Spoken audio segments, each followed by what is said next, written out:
Arranquemos fuerte porque esto no es un video más de economía aburrida con gráficas que nadie entiende. Lo que pasó esta semana en la economía de Estados Unidos es de esas cosas que te marean, te indignan y si te dicen que todo va increíble, casi te da risa o ganas de apagar el televisor. Así que quédate porque lo que te voy a contar hoy desmonta punto por punto el relato oficial de la supuesta gran economía que nos están vendiendo a gritos. Esto es información, pero explicada sin corbata, sin tecnicismos innecesarios y con una dosis saludable de ironía, porque honestamente hay que tener estómago para tragarse algunas de estas declaraciones sin reírse. Vamos por partes porque la semana fue una auténtica montaña rusa. Todo empieza en un evento bastante surrealista, el llamado Trump Account Summit. Ahí, entre aplausos, discursos inflados y elogios dignos de culto a la personalidad, un interlocutor le dijo a Trump con toda seriedad que cuando él llegó al poder, la administración Biden había destruido al pueblo estadounidense con las 3 I's: inmigración, inflación y tasas de interés. Según este discurso, inmigración solucionada, inflación bajo control, precios bajando, salarios subiendo. Y atención a esto, 2026 sería el año del boom de Trump. Sí, 2026. Aunque curiosamente no hace tanto habían dicho que 2025 era el año del boom. Parece que el boom siempre está a la vuelta de la esquina, pero nunca termina de llegar. Esta semana fue tan caótica en el frente económico que uno acaba mareado. Pasaron tantas cosas al mismo tiempo que es difícil seguirle el ritmo al relato oficial, que se cae a pedazos con cada nuevo dato que sale. Y ojo, porque no estamos hablando solo de Estados Unidos. Hubo movimientos bruscos en casi todos los mercados: acciones, metales, divisas, petróleo.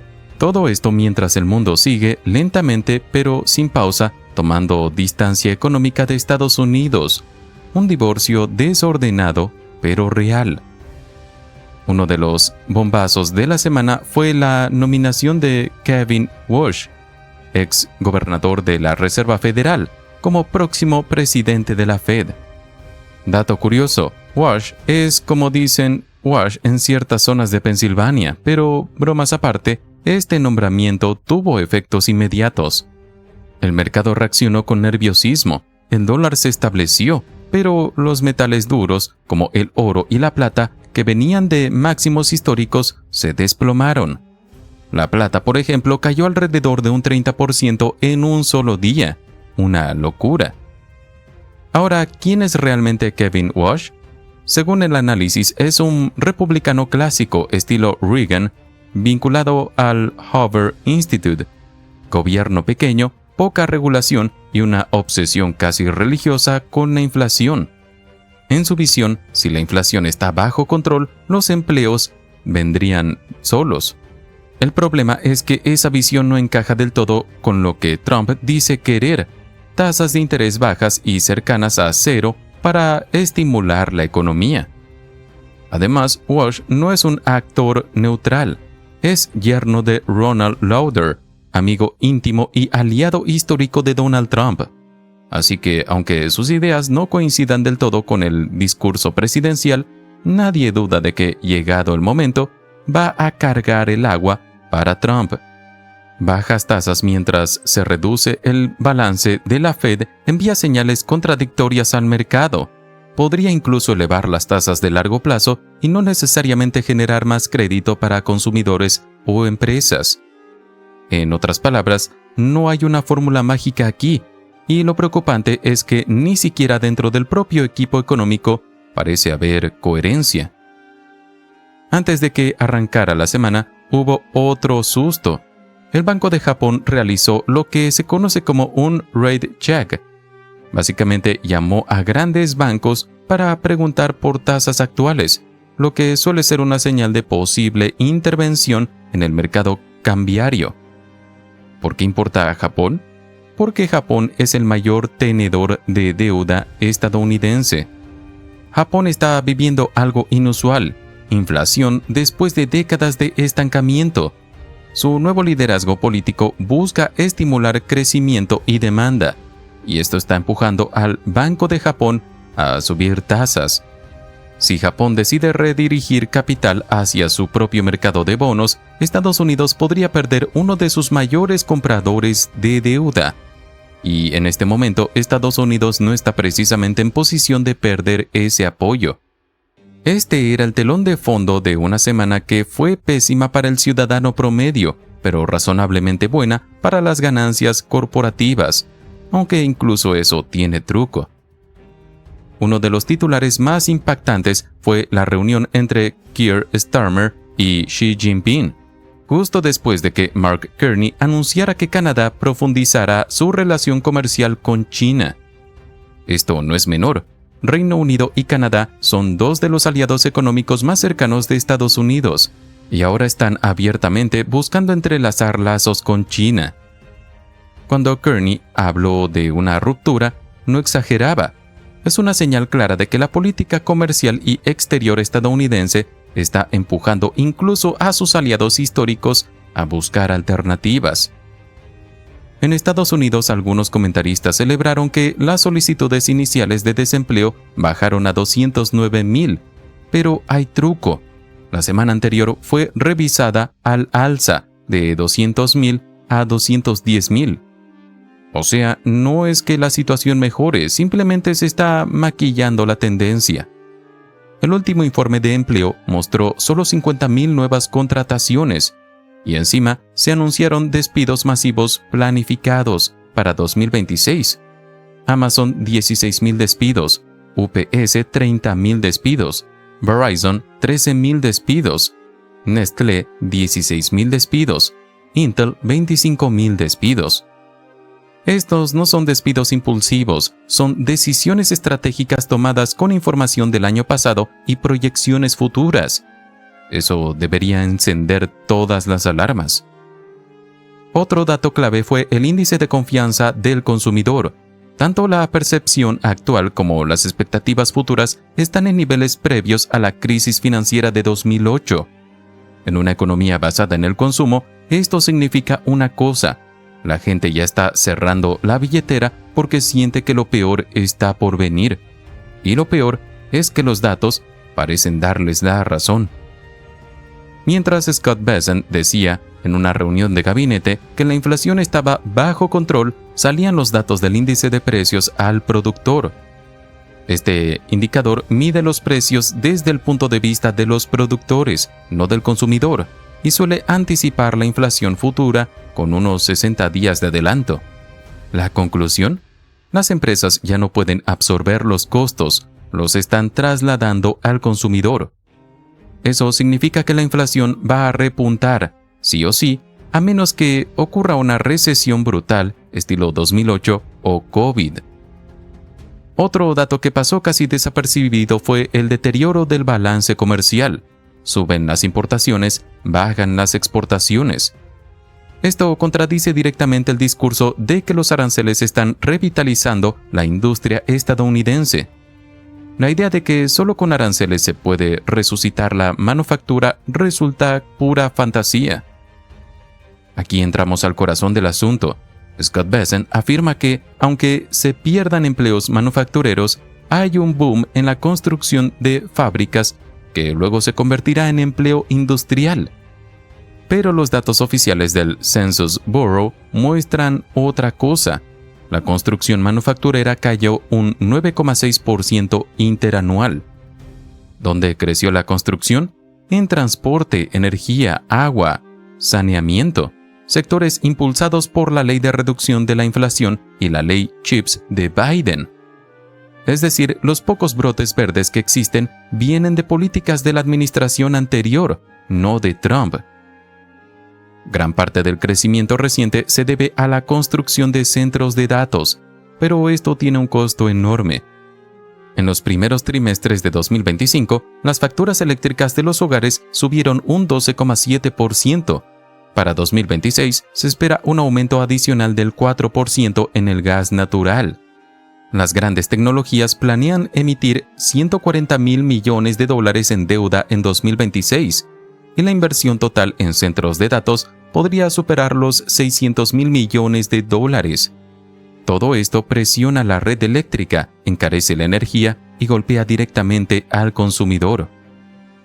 Para rematar, según Dropside News, la administración Trump estaría preparando posibles acciones militares contra Irán e incluso Cuba.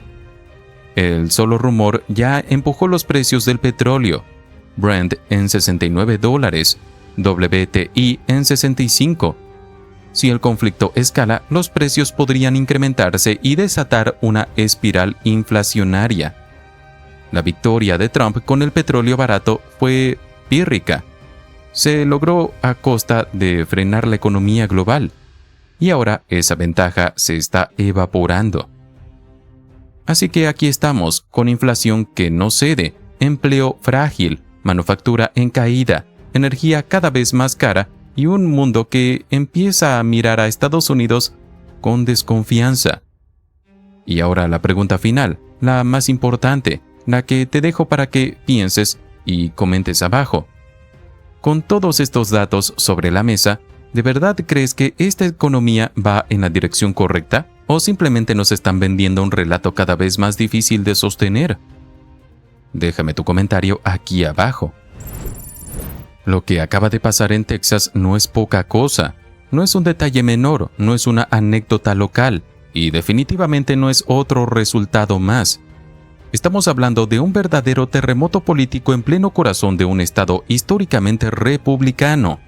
Un golpe directo al trumpismo, al ala maga más dura, y sí, a Donald Trump en persona, que hoy mismo debe estar echando humo por la cabeza frente a su red social. Porque mientras muchos estaban distraídos en encuestas nacionales, discursos grandilocuentes y promesas recicladas, el sábado se celebró una elección especial clave en Texas, y el resultado dejó a más de uno con cara de «esto no estaba en el guión». El sábado 31 de enero de 2026 se llevó a cabo la elección especial de segunda vuelta para el Distrito 9 del Senado Estatal de Texas, un distrito ubicado en los suburbios de Fort Worth, en el condado de Tarrant, una zona tradicionalmente republicana, conservadora, y que en términos electorales había sido catalogada como un distrito plus 7 Trump, e incluso plus 17 republicano en elecciones anteriores. Y aún así, contra todos los pronósticos del establishment republicano, el candidato demócrata Taylor Ramid fue proyectado como ganador, derrotando a la candidata republicana ultramaga Lee Wamgans. No solo ganó, ganó con claridad.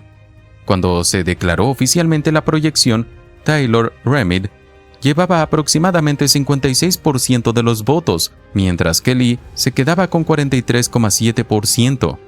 No fue un empate técnico, no fue una moneda al aire, fue una derrota clara y directa para el trumpismo. Y esto tiene un detalle que duele especialmente en Mar-a-Lago. Donald Trump se involucró personalmente en esta elección. Durante todo el fin de semana previo a la votación, Donald Trump utilizó su plataforma de redes sociales para impulsar a Lee, y no fue un respaldo tibio, fue un respaldo total, absoluto, sin matices. El 30 de enero de 2026, Trump publicó un mensaje diciendo palabras más, palabras menos, que Lee era una gran candidata, que tenía su completa y total aprobación, y agradeció la atención del público al asunto, firmando como siempre, DJT. Al día siguiente, el 31 de enero, redobló la apuesta. Trump llamó explícitamente a los Patriotas America First del Distrito 9 del Senado Estatal de Texas a hacer un plan, salir a votar y apoyar a Lee. La describió como una empresaria altamente exitosa, una defensora increíble del movimiento MAGA, y dejó claro que su amigo, el vicegobernador Dan Patrick, necesitaba una republicana conservadora fuerte en ese escaño para mantener Texas rojo. Trump incluso acusó a los radicales demócratas de estar gastando fortunas para derrotar a una verdadera guerrera MAGA. Y aún así perdió. Este es el tipo de derrota que no se puede disimular, porque cuando Trump se involucra personalmente, el resultado ya no es solo local, es un referéndum político. Para entender la magnitud de lo ocurrido, hay que ponerlo en contexto histórico. El Distrito 9 del Senado Estatal de Texas no había elegido a un demócrata desde el 91. Estamos hablando de más de 3 décadas de dominio republicano. El escaño había quedado vacante cuando el senador republicano Cali Hancock renunció en 2025 para convertirse en el contador interino del estado de Texas. Eso obligó a una elección especial general, celebrada el 4 de noviembre, donde ningún candidato logró superar el 50% de los votos. Por eso se convocó esta segunda vuelta, celebrada el sábado 31 de enero. Y ahí es donde ocurrió lo impensado. Taylor Remid no es el típico candidato demócrata que se presenta en Texas hablando únicamente de ideología nacional. Su campaña fue quirúrgica, enfocada y sobre todo local. Remid es veterano, líder sindical, trabajador del sector industrial, alguien que, como él mismo dice, volvió a casa para construir aviones F-35. Se presentó como un texano común, alguien que entiende lo que significa llegar a fin de mes, pagar impuestos, lidiar con el costo de la vida.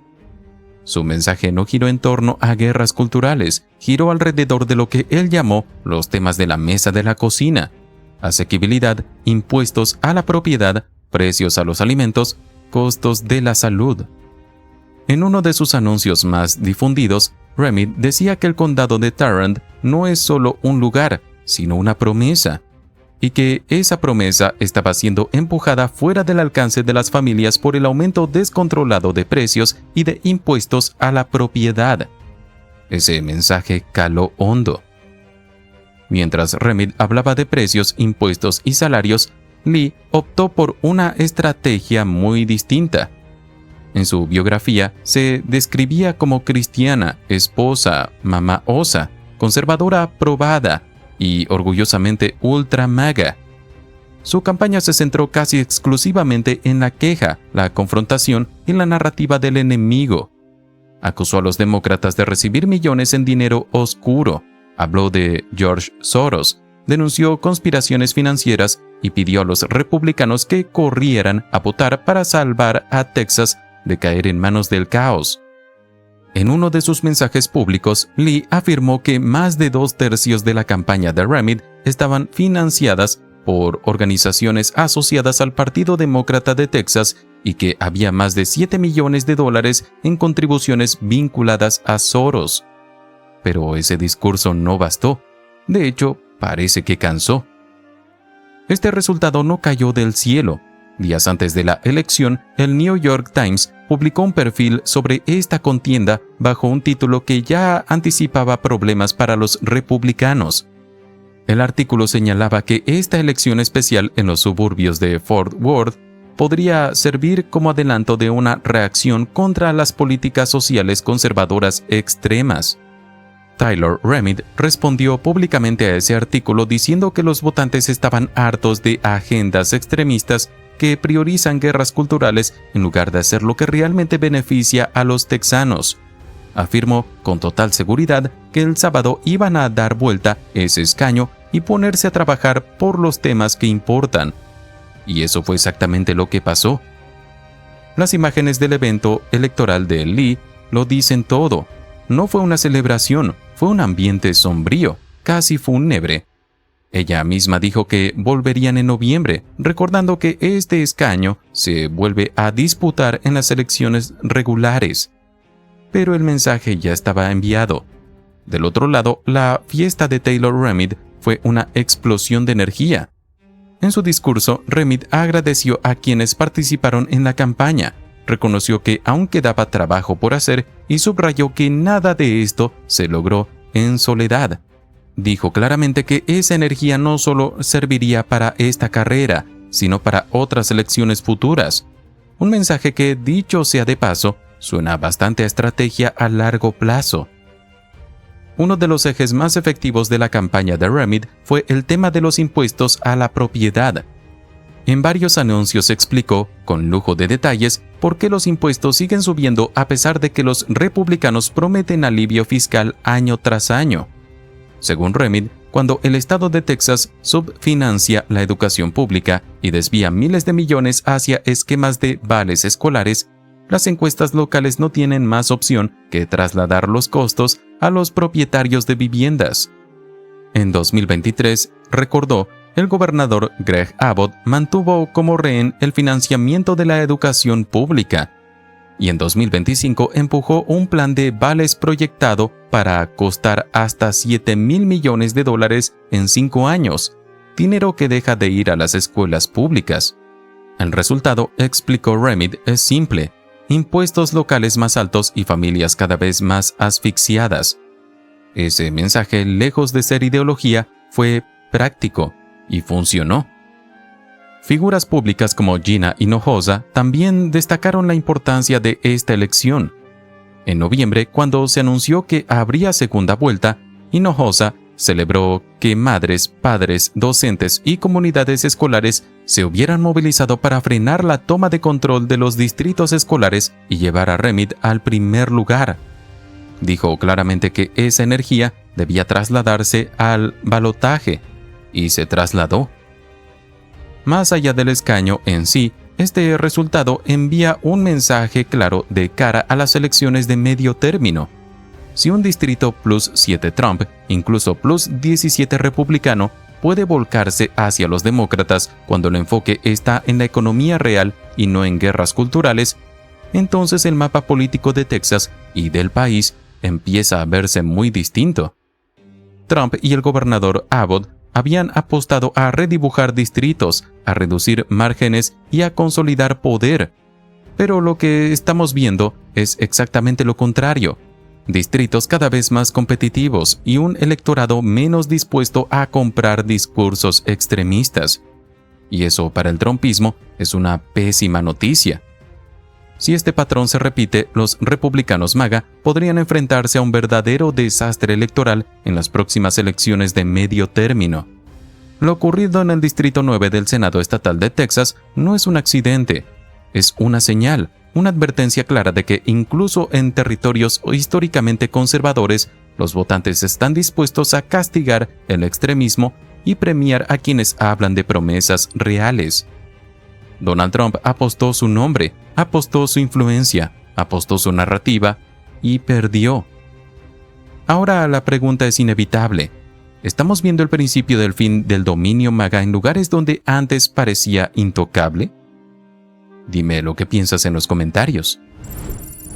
Atención, porque lo que viene no es cómodo, no es ligero y tampoco es algo que se pueda escuchar de fondo mientras lavas los platos. Esto que vas a oír exige atención, contexto y, sobre todo, memoria, porque lo que se ha liberado recientemente sobre los archivos de Jeffrey Epstein no es un chiste más de Internet, ni una teoría conspirativa sacada de foros oscuros. Son documentos, son mensajes, son correos electrónicos, son fechas, nombres propios y declaraciones juradas. Y lo más inquietante de todo es que, según quienes han revisado este material, lo que se ha publicado hasta ahora podría ser apenas la punta del iceberg. Hoy vamos a desmenuzar con calma, pero sin anestesia, lo que contienen los llamados archivos Epstein ya liberados, lo que dicen terceras personas que han tenido acceso directo a ellos y por qué estos documentos están provocando tanto silencio incómodo en ciertos sectores del poder político, financiero y mediático.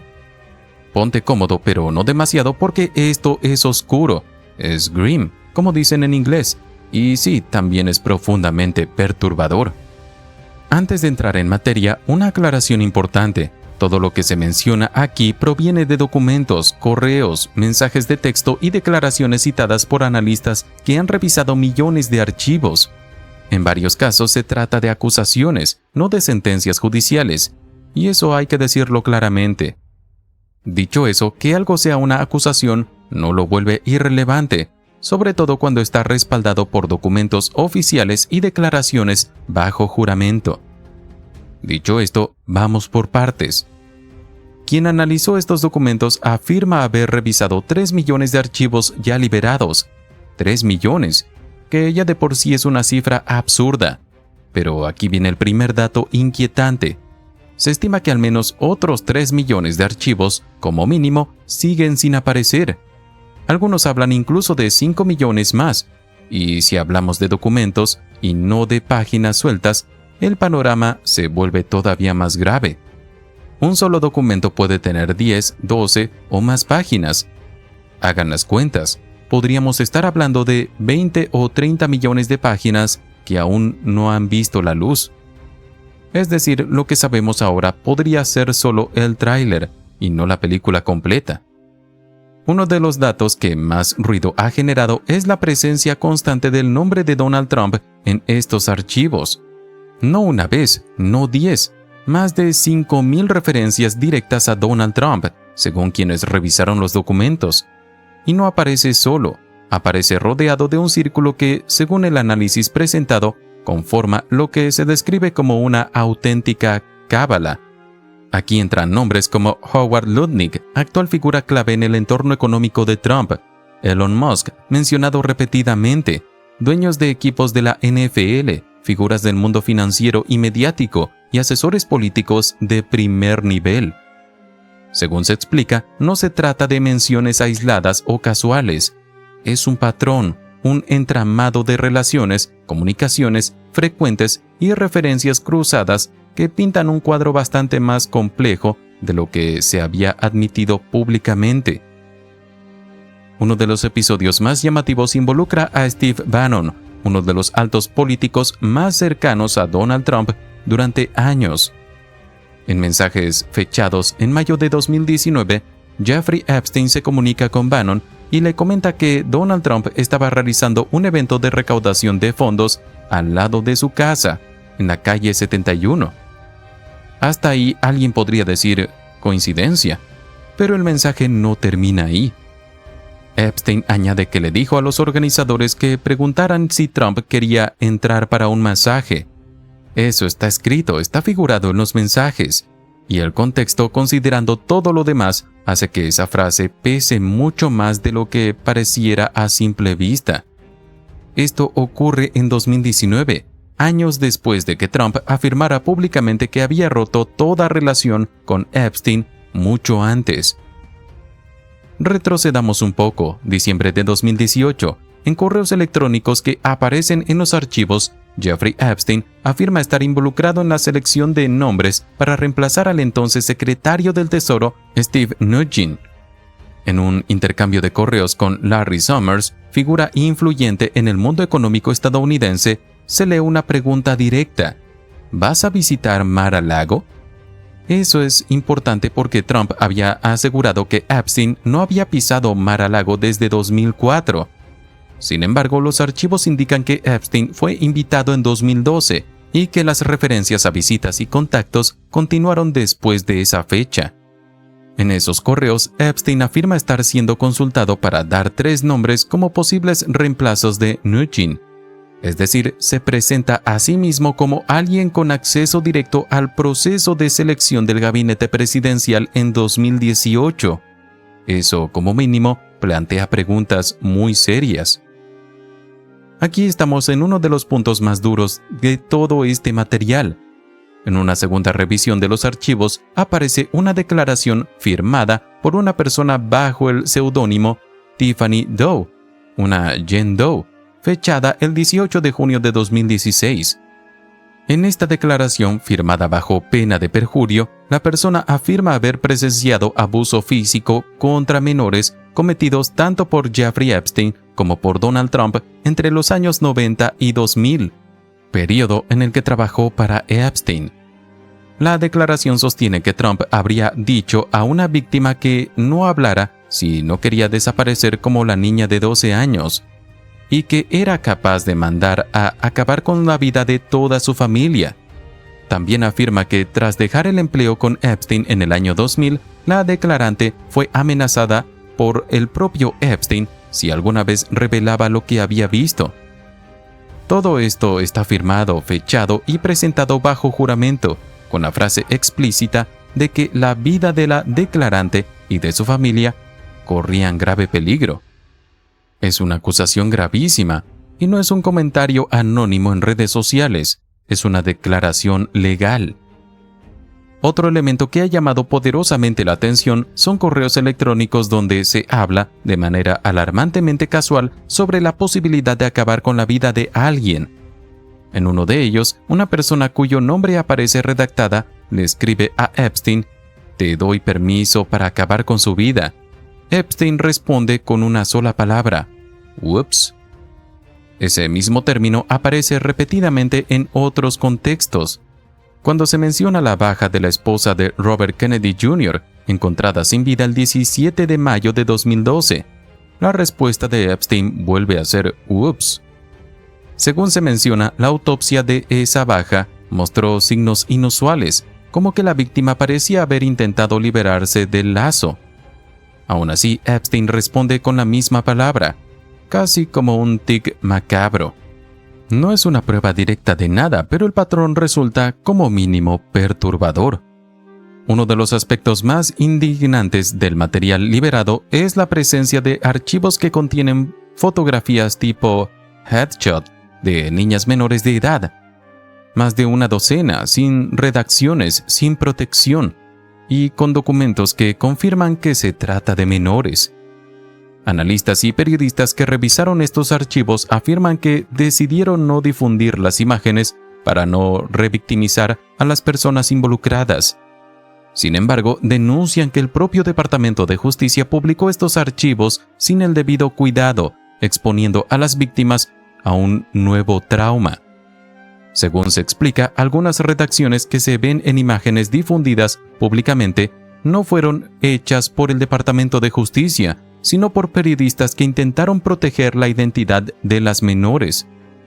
Esto ha generado fuertes críticas hacia figuras como Pam Bondi y hacia la gestión del material por parte de las autoridades. Otro elemento extraño es la enorme cantidad de referencias a pizza en los mensajes de Epstein y su entorno. Mensajes como «¿A qué hora quieres pizza y soda mañana?»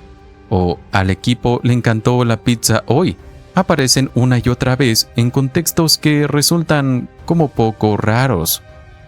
Quienes analizan los archivos aclaran que no pueden afirmar con certeza que pizza sea un código para otra cosa, pero la frecuencia y el contexto hacen que resulte al menos sospechoso. Hay miles de referencias similares, y muchas de ellas no parecen encajar con conversaciones normales sobre comida. En los archivos también aparecen mensajes entre Epstein y Brad Garb, presidente del buffet Paul Weiss. Esto llamó la atención porque Garb habría negado previamente comunicaciones con Epstein. Sin embargo, los mensajes existen, incluyendo referencias a Robert Kraft, dueño de los Patriots, y a la posibilidad de ofrecerle representación legal en Palm Beach. También aparece Peter Attia, hoy colaborador de CBS, hablando de sufrir abstinencia de Epstein cuando no lo ve, con comentarios de tono escandaloso extremadamente grotesco, según quienes revisaron los documentos. Howard Lutnick, por su parte, había afirmado que solo se reunió una vez con Epstein en 2005 y que quedó horrorizado. Sin embargo, los mensajes muestran comunicaciones posteriores, donaciones de Epstein por $50,000 y conversaciones sobre llevar a hijos menores de edad a la isla de Epstein. Todo esto contradice frontalmente su versión pública. Elon Musk aparece en los archivos preguntando directamente a Epstein qué día sería el más salvaje para ir a la isla, dejando claro que no buscaba descanso, sino las fiestas más locas. Peter Thiel, por su parte, recibe mensajes de Epstein ofreciéndose a compartir gastos relacionados con el caso Gawker, justo después de que se hiciera público que Thiel financió la demanda que llevó al cierre del medio. En lo que sería su última entrevista grabada, Epstein afirma que incluso estando en una celda de 6 por 9 pies en una cárcel de West Palm Beach, realizaba llamadas al Departamento del Tesoro en Washington durante el colapso financiero. Él mismo lo dice en video. Hablaba con personas del Tesoro desde prisión. Si eso no levanta cejas, nada lo hará. Todo esto, insisten quienes han revisado los archivos, es solo una fracción de lo que existe. Millones de documentos siguen desaparecidos, millones de páginas que podrían contener información aún más comprometedora. Lo que queda claro es que el discurso público de muchas de estas figuras contrasta violentamente con lo que muestran los documentos, y que la palabra proyección empieza a sonar cada vez más pertinente. Y ahora la pregunta final para ti, que estás del otro lado de la pantalla. Si esto es solo la punta del iceberg, ¿qué crees que aparecerá cuando el resto de los archivos salga a la luz? Si has llegado hasta aquí, te invito a que te suscribas al canal, le des like a este video y lo compartas, porque este tipo de información no se difunde sola, y en silencio siempre beneficia a los mismos. Nos vemos en la próxima nota.